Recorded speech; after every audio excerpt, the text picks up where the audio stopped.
Hello student. आज का हमारा जो टॉपिक है वो है दो चरों वाले रैखिक समीकरण युग्म के हल। तो यदि हम लोगों को दो समीकरण युग्म दे रखे हों, ठीक है, या दो रैखिक समीकरण दे रखे हैं और हमें उसमें ये बताना हो कि क्या उन दो समीकरणों को हल किया जा सकता है या नहीं किया जा सकता है, तो ये हम दो तरीके से पता कर सकते हैं। या तो उसका ग्राफ बना लो या उसको हल करके देख लो, और एक तरीका और होता है जिसके द्वारा हम बिना हल किए और बिना ग्राफ बनाए भी इसको बता सकते हैं कि इसका हल कैसा होगा। तो आज हम शुरू करते हैं कि दो चरों वाले रैखिक समीकरण युग्म के कैसे हल होते हैं वो पता करना। ठीक है, तो समीकरण युग्म के हल दो प्रकार के हो सकते हैं। पहला होता है असंगत और दूसरा होता है संगत। असंगत को कंसिस्टेंट कहते हैं। क्या कहते हैं? इनकंसिस्टेंट। और संगत को कहा जाता है कंसिस्टेंट। तो इनकंसिस्टेंट कब होता है? जब उसका कोई भी हल नहीं होता है, मतलब ये नो सॉल्यूशन को बताता है। तो क्या रहेगा? जब उसका कोई भी हल या नो सॉल्यूशन रहेगा तो जो सिस्टम ऑफ इक्वेशन होगा या जो समीकरण युग्म होगा वह इनकंसिस्टेंट या असंगत कहलाता है। और इस कंडीशन में क्या होती है? समांतर रेखाएं बनती हैं, मतलब पैरेलल लाइंस बनती हैं। ठीक है, और जब संगत या कंसिस्टेंट होता है तो दो कंडीशन हो सकती है हमारे पास। या तो अद्वितीय एक हल होगा या ओनली वन सॉल्यूशन। इसको यूनिक सॉल्यूशन भी कहते हैं।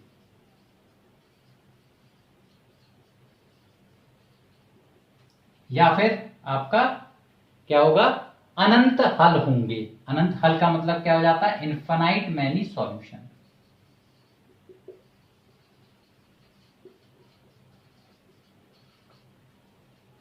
तो और इनफाइनाइट मैनी सॉल्यूशन, और इनमें इन दोनों कंडीशन में क्या होता है? हमारी रेखाएं कैसी बनती हैं? प्रतिच्छेदी बनती हैं, मतलब इंटरसेक्ट करती हुई बनेंगी।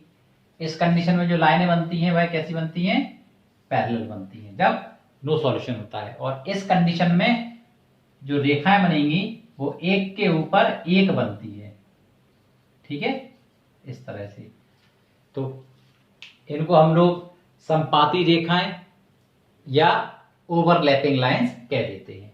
तो आप सभी देख रहे हैं कि जब भी हम कोई भी linear equation in two variable दिया हुआ होगा तो उसके हमारे पास इस प्रकार से सॉल्यूशन आ सकते हैं। ठीक है, अब इनकी जो कंडीशन होती है वह क्या होती है, एक एक करके देखते हैं।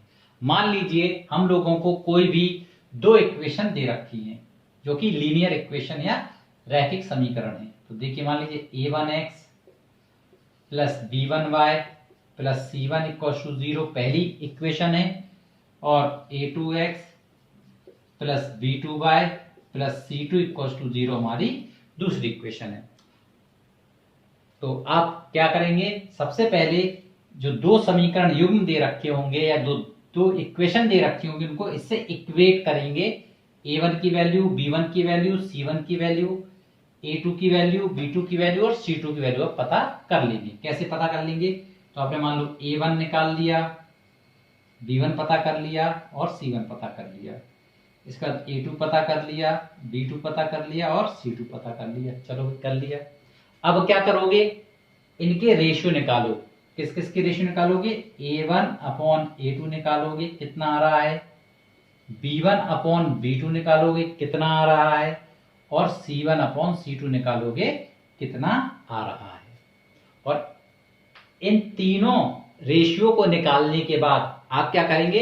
ये देखेंगे कि अगर number one a1 upon a2 की वैल्यू अगर इक्वल नहीं है b1 अपॉन b2 के, ठीक है, तो इसको हम लोग बोलते हैं अद्वितीय या यूनिक सॉल्यूशन। ठीक है। दूसरा कंडीशन अगर आप देखेंगे कि A1/A2 तो बराबर है B1/B2 के, मगर वह C1/C2 के बराबर नहीं आया, तो इसको बोलते हैं असंगत, या आप कह दें कोई भी हल नहीं, नो सॉल्यूशन। क्या लिख दोगे? No solution. और अब यदि आपने तीसरी देखा, क्या हो गया आपका? तीनों आपस में बराबर है, तीनों रेशियो A1/A2 = B1/B2 = C1/C2 है, तो इस कंडीशन में अनंत हल होंगे या इनफाइनाइट नंबर ऑफ सॉल्यूशन होंगे।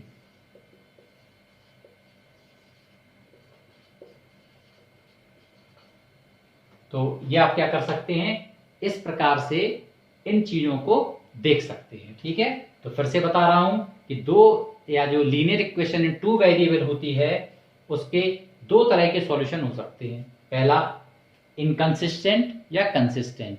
इनकंसिस्टेंट में कोई भी सॉल्यूशन नहीं आता है, इस कंडीशन में पैरेलल लाइन बनती है।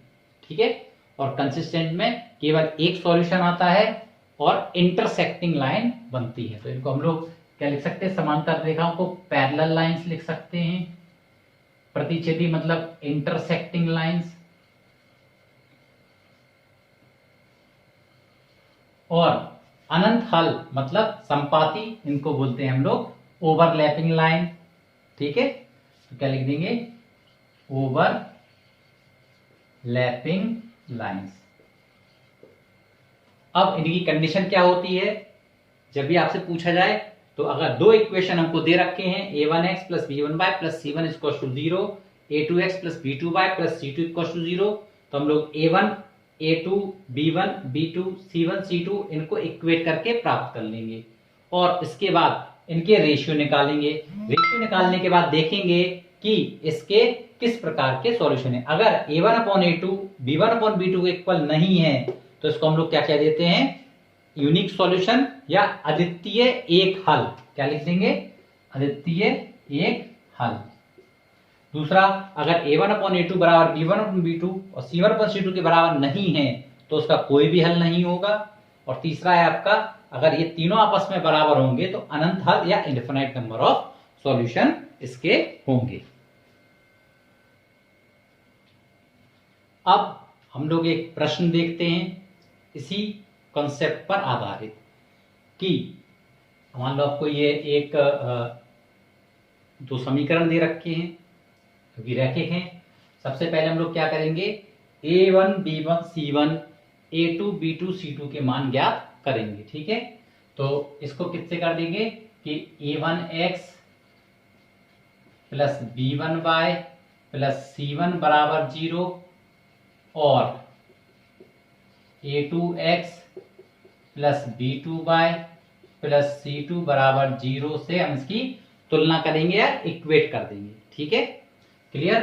तो जब हम इसको इक्वेट करेंगे तो क्या होगा हमारे पास? देखो, जो x के साथ है वह a1 कहलाएगा। तो यहाँ पर x के साथ a1 है या x के साथ कुछ दिख रहे हैं 1 होता है, तो ठीक है, तो x a1 कितना आ जाएगा हमारा? 1 आ जाएगा।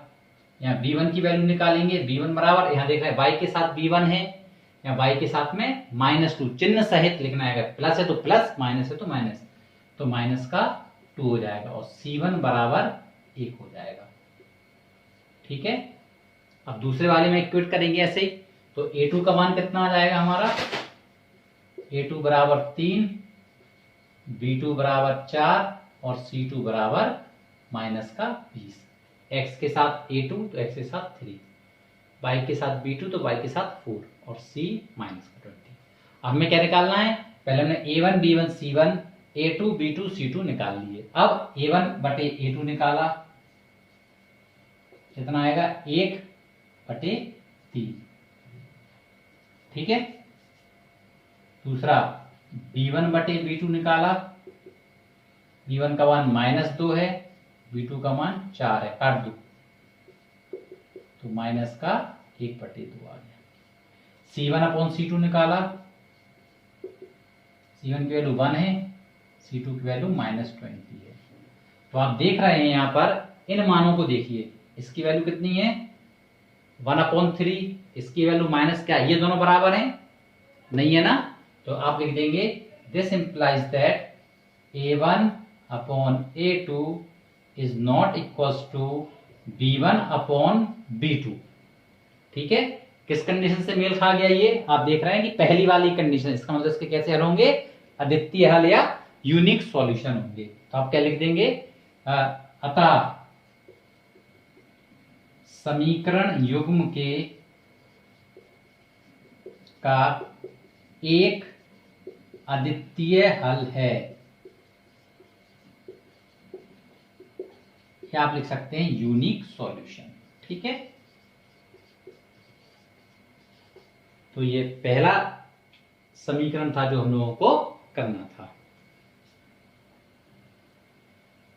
अब ये दूसरा प्रश्न देखते हैं, इसमें पता करना है कि इसके किस प्रकार के हल हैं। तो आप क्या करोगे, सबसे पहले a1x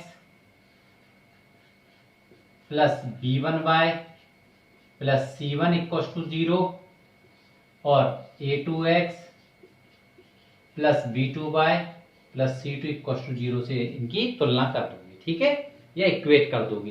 तो आप देखोगे a1 की वैल्यू कितनी है, a1 यहां पर 2 आ रहा है, b1 की वैल्यू 3 आ रही है, c1 की वैल्यू -9 आई हुई है। ठीक है, ऐसे कितना है 4, b2 की वैल्यू 6 और c2 की वैल्यू -18 आ गया। ठीक है, तो आपके पास ये इनकी वैल्यू आ गई। अब आप क्या करोगे, क्या निकालोगे, फिर से वही चीज, a1/a2 निकाला, 2/4 काट दिया, 1/2 आ गया। b1/b2 निकालो, इन दोनों को अपॉन करोगे, 3/6 1/2, इसमें करोगे c1/c2 करोगे -18 तो 1/2 आ जाएगा। ठीक है, तो आप देख रहे हैं कि इन तीनों के मान एक जैसे आए हैं, आए कि नहीं आए, देखो दिख रहे हैं आपको, 9 एकम 9, 9 नहीं 18, माइनस से माइनस कर दिया।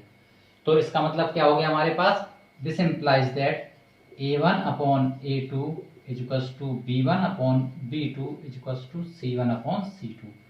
तीनों इक्वल आए हैं, मतलब कैसा है, तीनों इक्वल वाली कंडीशन कौन सी होती है, ये वाली है। ठीक है, इनफाइनाइट सॉल्यूशन अनंत हल होंगे। ठीक है, तो अब आप क्या कर दोगे, इनफाइनाइट नंबर ऑफ सॉल्यूशन लिख दोगे यहां पर। ठीक है, और इसके साथ क्या लिख दोगे, अनंत हल।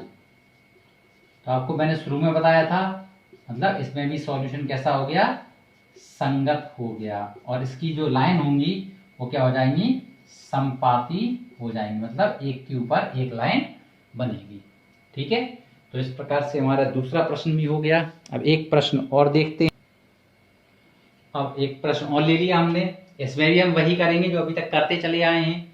क्या करेंगे, a1x plus b1y plus c1 बराबर 0 और a2x plus b2y plus c2 बराबर 0।